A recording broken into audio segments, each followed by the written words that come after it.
자, 오늘 이 고린도후서 5장 11절의 말씀은 이렇게 시작을 합니다. 우리는 주의 두려우심을 알므로, 이렇게 얘기합니다. 주의 두려우심을 알므로. 자, 주의 두려우심이라는 건 뭐냐? 우리 주님께서 우리 인생 최후의 심판, 재판장 되신다라는 겁니다. 그래서 어제 고린도후서 5장 10절에 보면 우리는 다 반드시 그리스도의 심판대 앞에 나타나게 되어 각각 선악간의 그 몸으로 행한 것을 따라 받으려 함이라, 이렇게 말씀하죠. 자, 여기 선악간의 그 몸으로 행한 것을 따라 받으려 함이라, 이렇게 얘기합니다. 근데 이제 이 말씀을 우리가 이제 야차해서 잘못 이제 오해를 하면, 자, 나중에 하나님께서 우리를 심판할 때는 다 선악간에 행한 것, 행위로 심판을 받는 것이 아니냐. 그래서 선행을 많이 하면 천국 가고 악행을 하면 지옥 가고, 그래서 결국은 예수 믿고 착한 일을 많이 해야 천국에 가지, 착한 일을 못하면 지옥에 간다. 이런 논리에 우리가 빠져들기가 쉽습니다. 물론 하나님이 심판자 되시는 건 우리가 두려운 일입니다. 근데 여기 그 몸으로 행한 것을 따라 받으려 함이라, 우리가 행한 것을 그대로 받는다라고 이제 말씀을 하고 있죠. 여러분, 이 선악간에 행하는 것, 사람이 행하는 것을 우리가 이제 잘 이해를 해야 되는데, 자, 여러분 그 에베소서 6장 8절을 한번 읽어보십시오. 에베소서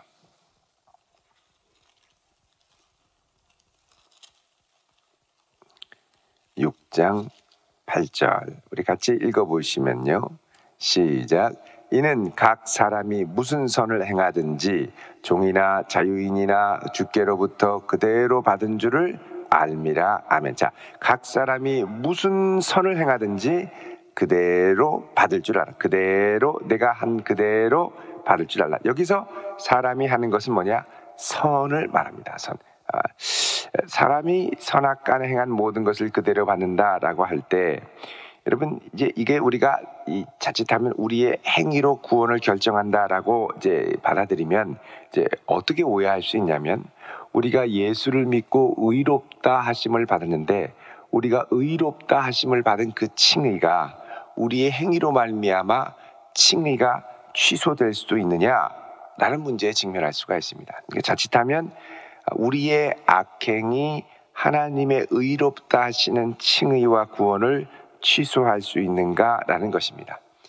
이 칭의라는 것은 지금 내가 의롭다라는 게 아니라 나중에 하나님의 최후의 심판 앞에 섰을 때 우리의 연약함에도 불구하고 나의 불의한 의가 아니라 예수의 완전한 의를 붙드는 우리를 의롭다고 하시는 하나님의 사법적인 이 선언을 말하는 것이죠. 그래서 로마서 8장에 보시면 우리가 이제 그 참회의 기도할 때 종종 우리가 선언합니다만, 누구든지 그리스도 예수 안에 있는 자에게는 결코 정죄함이 없다라고 할 땐 지금 내가 죄가 하나도 없다라는 게 아니라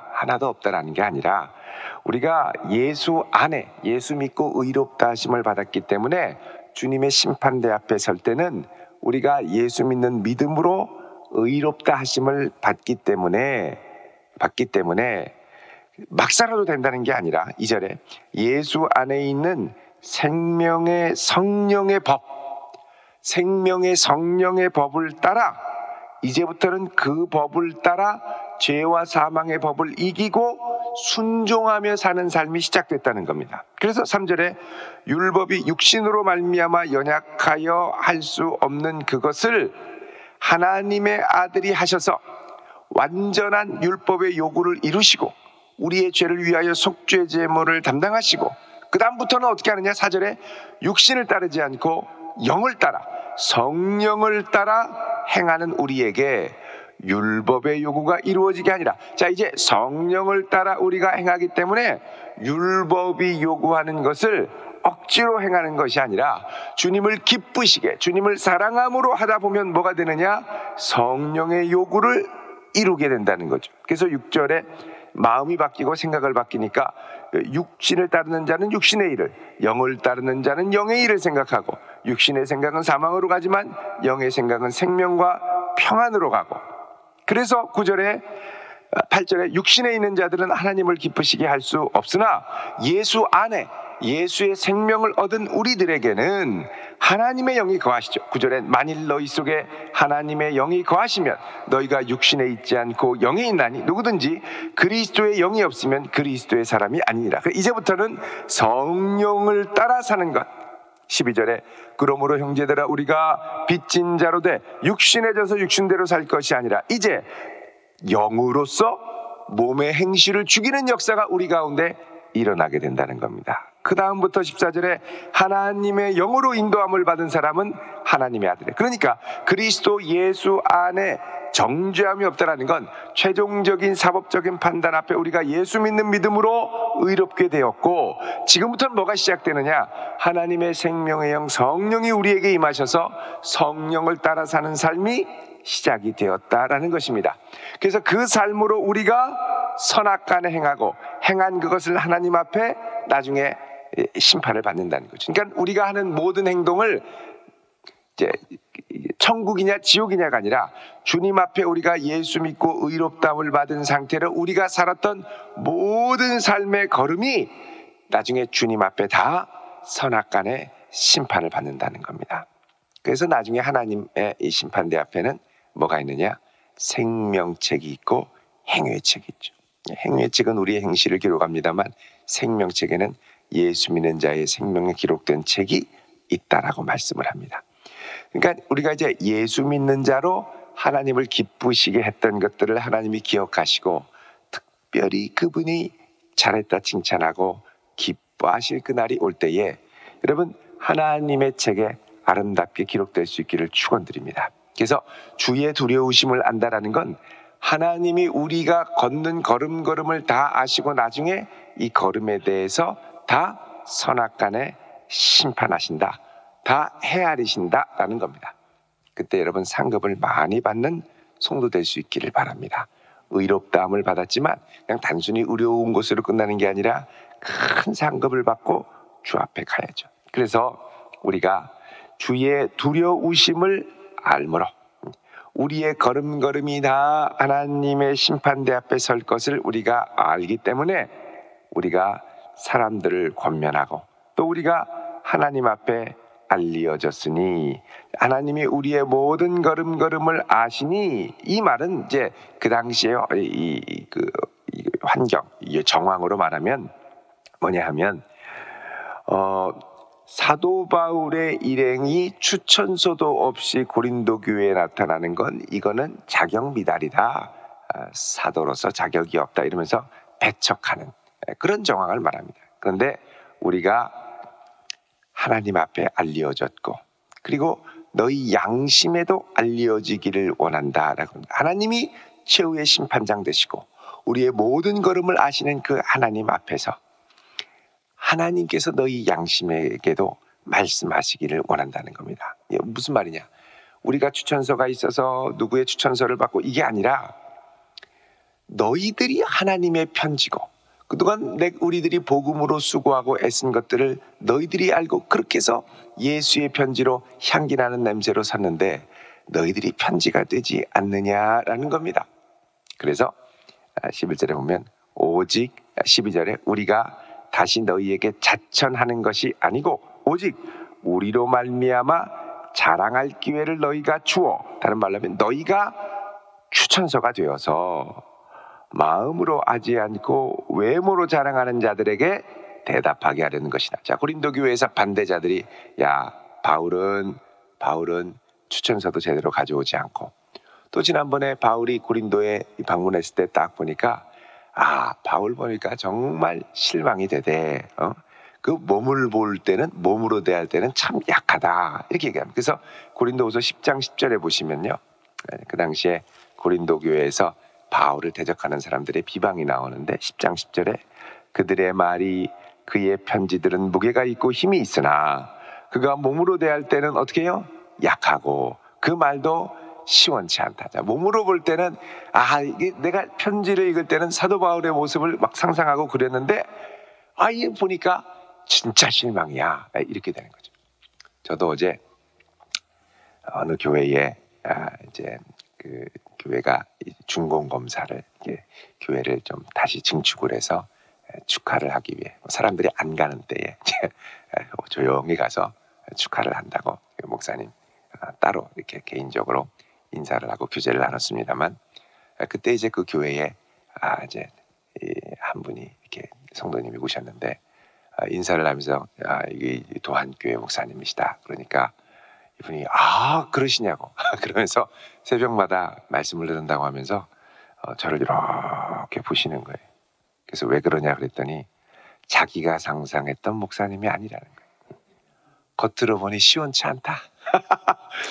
그 어떤 모습이냐로 생각을 했냐 그랬더니 풍채도 좋고 얼굴도 동글동글하고 나이도 지긋하고 이렇게 백발이 성성하고 그런 목사님으로 생각했는데 얼굴을 보니까 갸느스름하고 머리도 새카맣고 좀 이렇게 실망한 표정이 역력해서 이게 저는 끝까지 목소리로만 나타나야 되나 보다 그렇게 생각을 했습니다.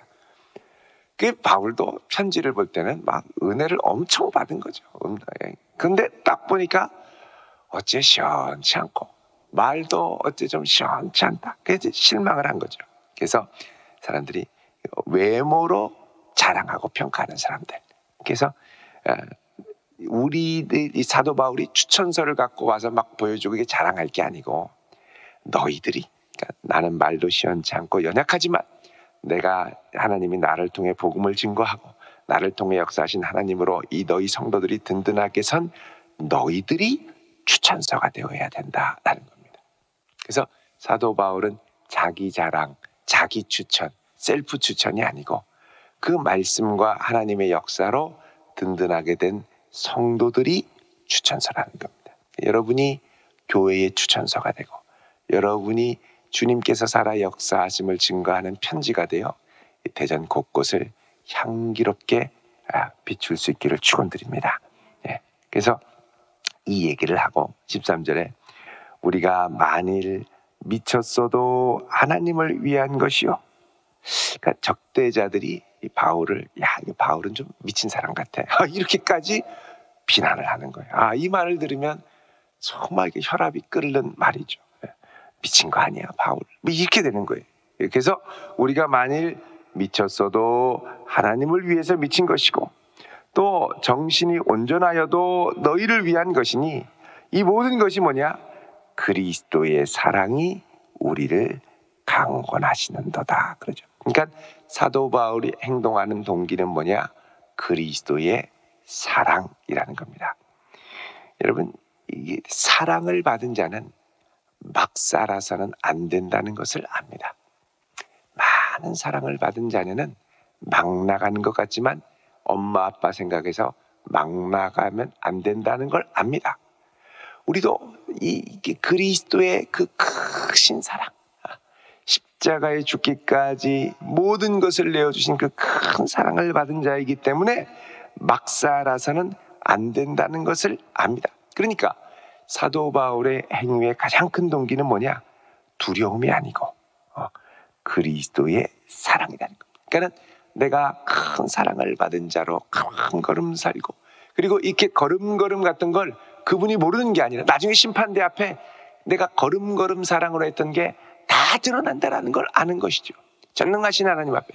그러니까 두려움과 떨림으로 이 두려움은 막 혼나고 매맞고 그게 아니라 정말 내 걸음걸음이 주님을 사랑하는 것으로 그대로 드러나기를 원하는 그 두렵고 떨림, 사랑의 두려움입니다. 혹여나 내가 그분을 사랑해야 되는데 혹여나 내가 게으르거나 나태한 것이 아닌가, 그분의 사랑을 생각하면 이러면 안 되지 하는 그 두려움. 그러니까는 우리가 이 행위의 동기가 혼날까 봐 하는 행위와 사랑 때문에 하는 행위는 많이 다릅니다. 결과는 비슷할 수 있는데 나중에 어쩔 수 없이 매질해서 두려움 때문에 갔던 경우에는 탈선이 심해집니다. 그런데 사랑으로 행한 자는 끝까지 자기 인생을 건실하게 세워갈 수 있죠. 우리 성도도 주님을 사랑하는 마음으로 끝까지 달려갈 수 있길 바랍니다. 그럴 때 우리의 걸음이 흔들리지 않고 변함없이 이렇게 신실하게 갈 수 있죠. 그래서 그리스도의 사랑이 우리를 황홀하시는도다. 그렇죠. 생각건대 한 사람이 모든 사람을 대신하여 죽었은즉 모든 사람이 죽은 것이라. 자, 예수 그리스도의 죽음이 곧 우리를 위한 대속 죽음임을 확신하는 것입니다. 그가 모든 사람을 대신하여 죽으심은 살아있는 자들로 하여금 다시는 그들 자신을 위하여 살지 않고 오직 그들을 대신하여 죽었다가 다시 살아나신 이를 위하여 살게 하려 함이라. 자, 우리가 예수 안에 예수 믿는 믿음으로 모두 죽고 예수가 살아나는 그 부활의 믿음으로 다시 살아나는데, 그렇게 된 것은 우리가 다시 살아나신 이를 위하여 살기 위해서 하셨다는 거죠. 이게 핏값의 가치를 제대로 아는 성도입니다. 우리가 예수의 핏값으로 구원받았는데 이제는 나를 위해 사는 인생을 위해 이렇게 주님이 핏값을 치르지 않았다는 거죠. 이제는 막 살아서 되는 인생이 아니고 주님을 위하여, 그리스도를 위하여 사는 사람. 자, 그래서 여러분, 이렇게 대속의 은혜와 사랑을 아는 사람은 이전의 삶과 달라질 수밖에 없습니다. 이것을 성경에서 뭐라 그러냐? 새 사람이라고 합니다. 새 사람. 우리 골로새서 3장 10절을 잠깐 보십시오. 골로새서 3장 10절에 보시면 이렇게 말씀을 하죠. 자, 너희가 서로 거짓말을 하지 말라. 옛사람과 그 행위를 벗어버리고 새 사람을 입었으니 이는 자기를 창조하신 이의 형상을 따라 지식에까지 새롭게 하심을 입은 자니라. 자, 우리가 무엇을 입었다고 합니까? 새 사람을 입었다. 이제는 예수 안에 새 사람이 되었다는 겁니다. 에베소서 2장 15절에도 잠깐 보시면요, 법조문으로 된 계명의 율법을 폐하셨으니 이는 둘로 자기 안에서 누굴 지어요? 한 새 사람을 지어 화평하게 하시고. 이제 우리가 그리스도 안에 새 사람으로 지음을 받았는데 이 새 사람은 특징이 뭐냐? 자기를 위해 사는 사람이 아니라 우리들을 위하여 죽고 살아나신 이를 위하여 사는 사람, 핏값의 가치를 아는 사람, 예수의 핏값으로 덮음을 받고 그 핏값의 가치를 알고 그를 위하여 사는 사람이 새 사람인 줄 믿으시기 바랍니다. 16절에 그러므로 우리가 이제부터는 어떤 사람도 육신을 따라 알지 아니하노라. 겉으로 보이는 거에 따라 알지 않는다는 겁니다. 비록 우리가 그리스도도 육신을 따라 알았으나, 자, 유대인이었을 때 사도 바울이 예수님을 무엇으로 알았습니까? 나무에 달려 죽은 자. 신명기 21장 23절에 따르면 나무에 달려 죽은 자마다 저주를 받은 자다라고 그러죠. 그러니까 예전에는 예수님이 나무에 달려 십자가에 달려 죽어서 저주받은 자로 알았는데 이제 다시 그분을 만나고 보니 그분이 내 죄를 위해 죽으신 분, 나를 위해 저주받으신 분, 내가 받아야 될 저주를 대신 받은 분이라는 걸 깨닫게 되는 것이죠. 그래서 17절에 누구든지 그리스도 안에 있으면 뭐라고 됩니까? 새로운 피조물. 이게 바로 새 사람이라는 겁니다. 새 사람, 새로운 피조물. 이 새로운 피조물은 예수 안에 부활 생명을 얻은 피조물. 이전 것은 지나갔으니 보라, 새 것이 되었도다. 그렇죠. 모든 것이 하나님께로부터 나고 그가 그리스도로 말미암아 우리를 자기와 화목하게 하시고 우리에게 이제 뭐냐? 화목하게 하는 직분을 주셨다. 이게 뭐냐? 제사장의 직분입니다. 왕 같은 제사장의 직분을 주셨으니 이제 우리는 그분과 세상을 화목하게 하는, 그 화목하게 하는 말씀을 19절 끝에 보면 우리에게 부탁하셨느니라 그럽니다. 그래서 우리가 복음을 증거하는 사명을 갖게 된 것이죠. 자, 그래서 우리가 하나님과 화목해야 되고 21절 같이 읽습니다. 시작. 하나님이 죄를 알지도 못하신 이를 우리를 대신하여 죄로 삼으신 것은 우리로 하여금 그 안에서 하나님의 의가 되게 하려 하심이라. 아멘. 자, 그래서 이 일을 위하여 하나님이 죄를 알지도 못하신 예수님을 우리를 대신해서 무엇으로 삼았다고요? 죄로 삼았다. 자, 죄로 삼았다라는 말, 이게 로기조마이라고 하는 단어인데 이게 회개 용어입니다. 회개. 이게 간주하는 거죠. 자, 이것은 예를 들면 판공비로 간주해서 처리하는 거죠. 회계 처리를. 이것은 선교비로 간주해서 처리하는 거고, 회사에서는 마케팅비로 간주해서 처리하고, 연구개발비로 처리하고, 교통비로 처리하고, 이렇게 처리하는 거예요. 회계로. 그러니까 예수님을 원래 내가 받아야 될 죄인데 나를 위한 죄로 예수님의 이 십자가의 보혈을 간주해버린 거죠. 내 죄를 예수님의 죄로 간주해버린 거예요. 회계 처리한 거예요. 그리고 그것을 예수님이 십자가에 대신 받으신 거죠. 그러면 나는 어떻게 되느냐? 내 죄를 예수님의 죄로 여기시고 예수님의 의를 나의 의로 여겨주셔서 간주해 주신 거예요. 처리하는 거예요. 회계 처리를 하신 거예요. 그래서 우리는 뭐가 되느냐? 예수 안에서 하나님의 의로 처리가 됐다는 겁니다. 나는 불의한 자인데 예수 믿는 믿음 안에서 하나님의 뭐가 됐다고요?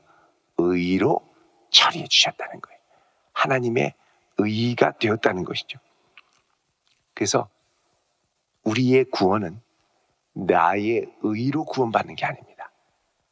우리의 구원은 예수의 의로 구원받는 건데, 내가 예수 믿는 믿음으로 하나님이 나를 의롭다 해주심으로 구원받는 것인 줄 믿으시기 바랍니다. 내 의가 아닙니다. 하나님의 의. 그래서 그 유명한 로마서 1장 16절 17절에 보면 복음에는 하나님의 의가 나타나서, 그렇죠. 복음에 나타난 건 내 의가 아니라, 내가 열심히 해서 구원받는 건 내 의죠. 그게 아니라 하나님의 의가 나타나서 믿음으로 믿음에 이르게 한다라고 말씀합니다. 이 복음, 하나님의 의를 입은 우리가 예수 안에 새 사람이 된 줄로 믿으시기 바랍니다. 예수 안에 새 사람은 이제 나를 위해 사는 게 아니라 나를 위해 살아나신 그 그리스도를 위하여 사는 사람입니다. 그래서 내가 정말 구원받은 예수 안에 있는 사람인가를 알아보는 시금석은 뭐냐? 여전히 자기를 위해 사느냐? 그리스도를 위해 사느냐? 이게 중생의 척도가 되는 거죠. 변화의 척도. 구원받아 그리스도를 위해 사는 복된 성도 되시기를 주의 이름으로 축원드립니다. 기도하겠습니다. 거룩하신 아버지 하나님, 아무것도 아닌 우리를 위하여 십자가의 그 아들 예수 그리스도를 죽게 하시고 그 예수를 믿는 믿음 안에 우리를 하나님의 의로 삼아주심을 감사드립니다. 우리가 이제 사는 것도 주를 위해 사는 것이고 미치는 것도 주를 위하여 미치는 것이오니 주여 우리의 걸음걸음을 주의 능력의 장중에 붙들어 주시고 성령으로 충만케 하사 육에 따라 살지 않고 주의 영광을 위해 살며 모든 걸음걸음이 주 앞에 영광될 수 있도록 저희들에게 지혜와 능력과 권세를 더하여 주옵소서. 이 한 날도 주께 맡기오며 예수 그리스도의 이름으로 기도드리옵나이다. 아멘.